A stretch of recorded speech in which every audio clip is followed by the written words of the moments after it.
Hey, salut à tous, on se retrouve aujourd'hui pour une nouvelle vidéo sur la chaîne Tech & Shoot. On continue aujourd'hui dans les vidéos sur les nouveaux composants de mon nouveau PC et on va parler de la RAM, la mémoire vive que j'ai choisie pour ce nouveau PC, la Corsair Vengeance DDR5 en 6000 MHz. On va parler aussi de cette vidéo, de quelle RAM choisir entre la DDR5 et la DDR4. Mais avant de te détailler tout ça, n'oublie pas de t'abonner à la chaîne et de cliquer sur la cloche. Et puis, si la vidéo t'a plu, de mettre ton plus gros pouce bleu juste en dessous. Donc, tout d'abord, pourquoi prendre de la DDR4 ou pourquoi prendre de la DDR5? Ce choix va se faire déjà en fonction du processeur que vous voulez installer dans votre config. Si vous partez sur une config Intel, jusqu'à la 11e génération de processeurs, donc les processeurs en 11000 quelque chose, vous n'aurez pas le choix, c'est de la DDR4. À partir de la 12e génération de processeurs Intel, donc les 12000 quelque chose ou les 13000 quelque chose, là, vous aurez le choix, soit de la DDR4,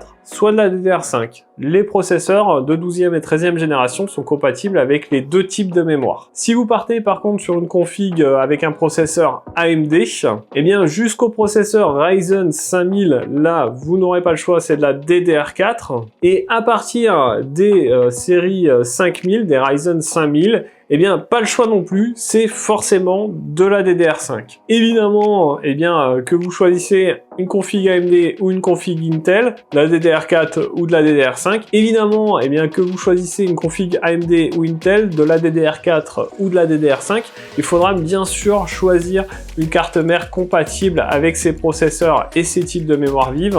Les cartes mères en DDR4 seront évidemment un petit peu moins chères que les cartes mères en DDR5. Alors pour choisir si vous partez sur de la DDR4 ou de la DDR5, c'est également une question évidemment de budget. La DDR5 étant plus récente, elle va coûter plus cher. Alors les prix ont baissé quand même un petit peu par rapport à il y a un an, je dirais. C'est beaucoup moins cher aujourd'hui la DDR5, mais ça reste forcément plus cher que la DDR4. Pour ma part, j'avais un très bon budget pour mon PC et honnêtement, j'avais envie de me faire plaisir, de dépenser un peu sans compter, de me monter un PC un peu cool. Et du coup, mon choix s'est porté sur ces Corsair Vengeance DDR5 en 6000 MHz et ces deux barrettes de 32 Go, donc 64 Go de mémoire vive. Ces barrettes, du coup, m'ont coûté 365 €. Je vous mettrai un lien dans la description. Si j'avais choisi de la DDR4 avec la même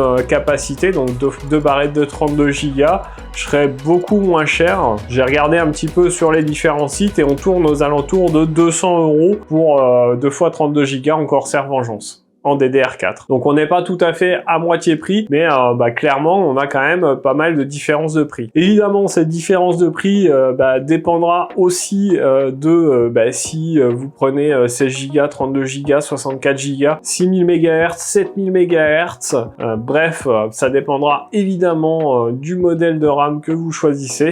Pour ce qui est des performances, alors ça va dépendre évidemment bien sûr du kit que vous choisissez, mais aussi de votre carte graphique. En effet, plus vous aurez une grosse carte graphique, plus le gain avec la DDR5 sera intéressant. Sachez que pour la DDR5, vous pouvez avoir un gain de performance par rapport à la DDR4 de 3 allant jusqu'à 15% maximum de gain en performance. Donc vous aurez compris, choisir entre la DDR4 et la DDR5, c'est essentiellement un choix de budget. Donc le budget que vous aurez décidé d'allouer à votre nouvelle config PC ou à votre évolution de PC. Et en gros, je dirais que en dessous de 1500 €, d'une config à 1500 €, vaut mieux, je pense, partir sur de la DDR4, de la bonne DDR4, plutôt que de partir sur de la DDR5. Au-delà, ça peut être intéressant, en fonction de ce que vous choisissez comme composant et de votre budget, de partir sur de la DDR5. Moi, comme j'avais un bon budget, je vous l'ai dit, je me suis pas posé de questions, en fait, je suis parti sur de la DDR5. Donc voilà pour cette vidéo sur la RAM de mon PC, pourquoi j'ai choisi de la DDR5. J'espère qu'elle vous aura plu. Alors, j'ai pas la prétention d'être un professionnel, d'être un hyper technicien dans les PC, même si j'en monte depuis l'âge de 16 ans à peu près. Donc ça fait longtemps. Si vous voulez plus de techniques, etc., il y a plein d'autres chaînes qui sont vraiment dédiées à l'univers PC, comme la chaîne de Guillaume ou de Jigfio, donc n'hésitez pas à aller les voir. Bon voilà, c'était plus une présentation, un peu une petite explication de mes nouvelles RAM. J'espère que ça vous aura plu. Si c'est le cas, n'hésitez pas à mettre votre plus gros pouce bleu juste en dessous de la vidéo. N'hésitez pas à me dire en commentaire, vous, qu'est-ce que vous avez comme config, si vous avez de la DDR4, de la DDR5, si vous êtes plutôt team AMD, team Intel. N'hésitez pas à partager la vidéo, et puis bien sûr à vous abonner à la chaîne et à cliquer sur la petite cloche pour ne pas rater les prochaines vidéos. Nous d'ailleurs, on se retrouve dans une prochaine présentation ou un prochain test. En attendant, prenez soin de vous, à plus et bon shoot!